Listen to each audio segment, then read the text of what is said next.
आखिर क्यों जैगवार और लैंड रोवर टाटा मोटर्स के गले की हड्डी बना हुआ है? क्या टाटा मोटर्स आने वाले सालों में इन कंपनीज को बेचने जा रहा है? अब दोस्तों, जब भी हम जैगवार और लैंड रोवर का नाम सुनते हैं तो हमें रतन टाटा और बिल फोर्ड की वो लेजेंडरी स्टोरी याद आती है, जिसमें रतन टाटा ने अपने अपमान का बदला फोर्ड से जैगवार और लैंड रोवर को खरीद कर लिया था। टाटा मोटर्स की ये डील 2008 में हुई थी और तब से लेकर आज तक ये iconic car brands Tata Motors का ही हिस्सा बने हुए हैं। अब टाटा मोटर्स दुनिया की लीडिंग ऑटोमोबाइल कंपनीज में से तो एक है ही, लेकिन ये इंडियन मार्केट को पूरी तरह से डोमिनेट कर रही है। टाटा मोटर्स बेसिकली अलग अलग सेगमेंट्स में डिवाइडेड है, जैसे commercial vehicles, passenger vehicles, electric vehicles और JLR यानी कि जैगवार एंड लैंड रोवर। अब बात करें कॉमर्शियल व्हीकल्स की, तो इंडियन मार्केट में टाटा मोटर्स का मार्केट शेयर है करीब 40%। वहीं पैसेंजर व्हीकल्स में टाटा मोटर्स करीब 14% का मार्केट शेयर रखता है और ये भारत के टॉप 3 कार ब्रांड्स में से एक है। इसके अलावा इलेक्ट्रिक व्हीकल्स के मार्केट पर तो टाटा मोटर्स का कंप्लीट डोमिनेंस है और यहाँ पर इनका मार्केट शेयर 85% से भी ज्यादा है। लेकिन दोस्तों, टाटा मोटर्स का luxury car brand Jaguar and land rover, जिसे कि JLR भी कहते हैं, उसकी हालत बेहद खराब है। फाइनेंशियल एक्सप्रेस की इस रिपोर्ट की माने तो साल 2022 में टाटा मोटर्स के ऊपर 48,000 करोड़ से भी ज्यादा का कर्जा था और इसका सबसे बड़ा रीजन था जैगवार एंड लैंड रोवर, क्योंकि जहां टाटा मोटर्स अपने कॉमर्शियल, पैसेंजर और इलेक्ट्रिक व्हीकल्स के सेगमेंट में अच्छा खासा प्रॉफिट कमा रही है, वहीं सिर्फ जैगवार एंड लैंड रोवर ही इसे हर साल 5,000 करोड़ रुपए का लॉस दे रहे हैं।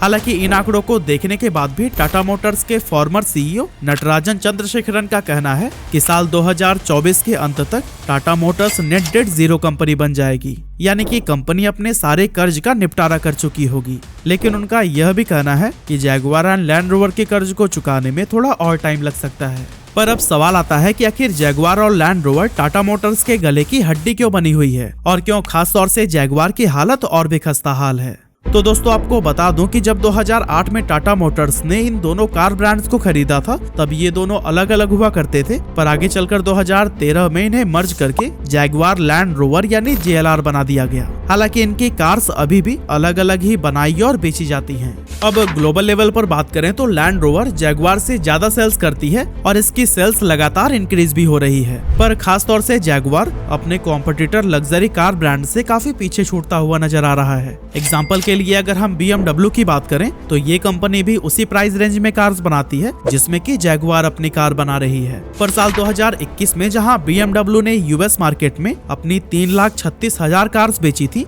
वहीं जैगवार ने सिर्फ 18,000 कार्स ही सेल की थी। और अगर इंडियन लग्जरी कार मार्केट में देखें तो जैगवार तो कहीं नजर ही नहीं आता। पर सवाल यह है कि जैगवार जैसा कार ब्रांड, जो एक समय दुनिया में लग्जरी और स्टेटस का सिंबल माना जाता था, उसकी ऐसी हालत हुई कैसे? तो बेसिकली इस सवाल का जवाब पाने के लिए हमें जैगवार की हिस्ट्री में झांकना होगा, जो काफी अप्स एंड डाउन से भरी हुई है। तो बेसिकली जैगवार की शुरुआत 26 अक्टूबर 1933 को विलियम लॉयंस ने की थी और साल 1935 में इन्होंने अपनी पहली कार SS जैगवार मार्केट में उतारी थी। जैगवार ब्रिटिश मोटर होल्डिंग्स यानी BMH के अंडर आता था और अपने शुरुआती दिनों में यह काफी सक्सेसफुल हुआ करता था। इनके स्पोर्ट्स कार और लग्जरी सेडान्स ग्लोबल लेवल पर काफी पॉपुलर हो रहे थे और कंपनी भी काफी अच्छा खासा प्रॉफिट जनरेट कर पा रही थी।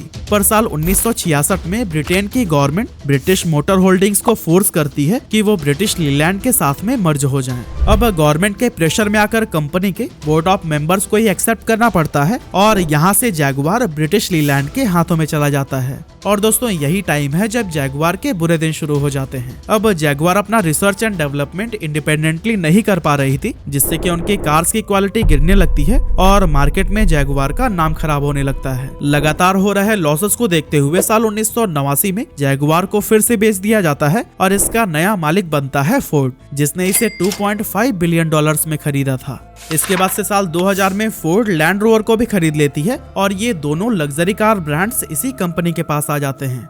अब दोस्तों, यहाँ पर फोर्ड के साथ प्रॉब्लम ये थी कि उन्होंने कभी भी लग्जरी कार्स बनाई ही नहीं थी और इसीलिए वो इन ब्रांड्स को सक्सेस तक नहीं ले जा पाते हैं। आखिरकार 2008 में लगातार लॉसेस झेलने के बाद फोर्ड इन दोनों ब्रांड्स को बेचने का फैसला करता है और फिर $2.3 बिलियन में टाटा मोटर्स इन्हें खरीद लेता है। अब दोस्तों, नोट करने वाली बात तो यहाँ ये है कि इन दोनों ब्रांड्स को फोर्ड उस कीमत से भी कम पर बेच देता है जिस पर उन्होंने जैगवार को 1989 में खरीदा था। फोर्ड ने इन दोनों कंपनीज को इस हद तक इग्नोर किया था कि इतने लंबे समय के बाद भी उनके पास इन कार ब्रांड्स के लिए एक प्रॉपर कैश मैनेजमेंट सिस्टम तक नहीं था। Basically cash management system company में कैश के फ्लो को मैनेज करता है, जो अल्टीमेटली पैसों का सही इस्तेमाल इंश्योर करता है। टाटा मोटर्स ने इस एक्विजिशन के ठीक बाद सबसे पहले तो जैगुआर और लैंड रोवर को प्रॉपर कैश मैनेजमेंट सिस्टम दिया। साथ ही 2009 में उन्होंने इन कंपनीज के प्रोडक्ट डेवलपमेंट और टेक्नोलॉजी इंप्रूवमेंट के लिए करीब $1.5 बिलियन खर्च किए। साथ ही साल 2013 में ही टाटा ने इन दोनों ब्रांड्स को मर्ज करके JLR यानी कि जैगुआर लैंड रोवर बना दिया। टाटा मोटर्स के ये एफर्ट्स रंग लाए और JLR ने $46 मिलियन का प्रॉफिट किया, जो कि काफी लंबे समय के बाद आया था। लेकिन फोर्ड की तरह ही टाटा मोटर्स को भी लग्जरी कार्स बनाने का कोई भी एक्सपीरियंस नहीं था, जिसकी वजह से रिसर्च एंड डेवलपमेंट का सारा जिम्मा हमेशा से ही JLR की मैनेजमेंट पर रहा। टाटा मोटर्स ने समय समय पर JLR की मैनेजमेंट में कई सारे चेंजेस किए और इसे सुधारने की कोशिश की, लेकिन अनफॉर्चुनेटली यहाँ इनोवेशंस की खासी कमी देखने को मिली और JLR की मैनेजमेंट ने कभी भी सिचुएशन को ठीक ढंग से संभाला ही नहीं।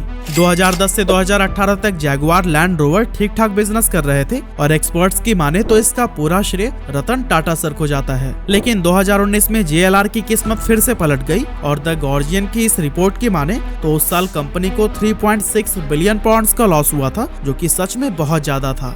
और दोस्तों तब से लेकर आज तक JLR लगातार लॉसेस झेल रही है और यह टाटा मोटर्स के लिए एक बड़ी प्रॉब्लम बनकर सामने आई है। JLR के लॉसेस का सबसे बड़ा कारण इनका मार्केट के फ्यूचर ट्रेंड्स को न समझ पाना कहा जाता है।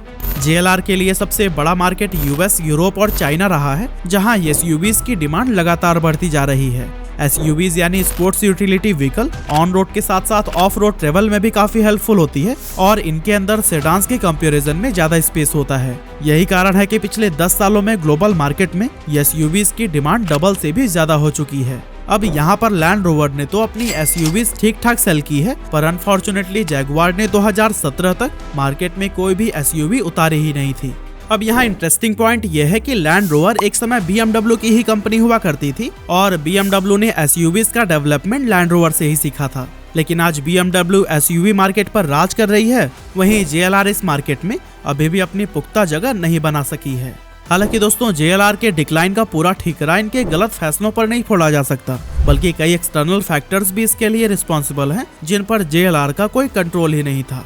जैसे कि जैगुआर लैंड रोवर अपनी मैन्युफैक्चरिंग यूनाइटेड किंगडम में करती हैं, लेकिन रॉ मटेरियल्स के लिए ये यूरोप के दूसरे देशों पर काफी हद तक निर्भर हैं। अब 2020 में यूके यूरोपियन यूनियन से बाहर होने का फैसला करता है, जिसके साथ ही यूरोप के दूसरे देशों के साथ इनका फ्री ट्रेड एग्रीमेंट खत्म हो जाता है। अब इस एग्रीमेंट के खत्म हो जाने के बाद JLR की कार मैन्युफैक्चरिंग के लिए जो जरूरी रॉ मटेरियल्स होते हैं वो महंगे हो जाते हैं और उन्हें मजबूरन अपनी कार्स की प्राइस को भी इंक्रीज करना पड़ जाता है, जिससे कि उनकी सेल्स काफी गिर जाती है।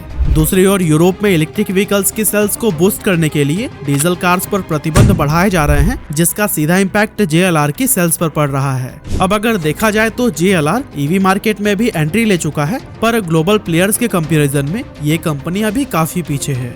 अब हमारा पड़ोसी देश चाइना भी जैगुआर लैंड रोवर के लिए एक बड़ा मार्केट हुआ करता था, पर भारत की तरह चाइना भी पिछले कुछ सालों से अपने देश की कंपनीज को स्ट्रॉन्ग करने के लिए विदेशी कंपनीज पर रेस्ट्रिक्शंस लगा रहा है, क्योंकि JLR की कार्स पर हैवी इंपोर्ट ड्यूटी लगाई जा रही है और उन्हें चाइना में फैक्ट्री स्टैब्लिश करने के लिए फोर्स किया जा रहा है। और दोस्तों रही सही कसर कोविड-19 ने पूरी कर दी, जिसके कारण JLR की सप्लाई चेन बहुत ज्यादा डिस्टर्ब हो गई।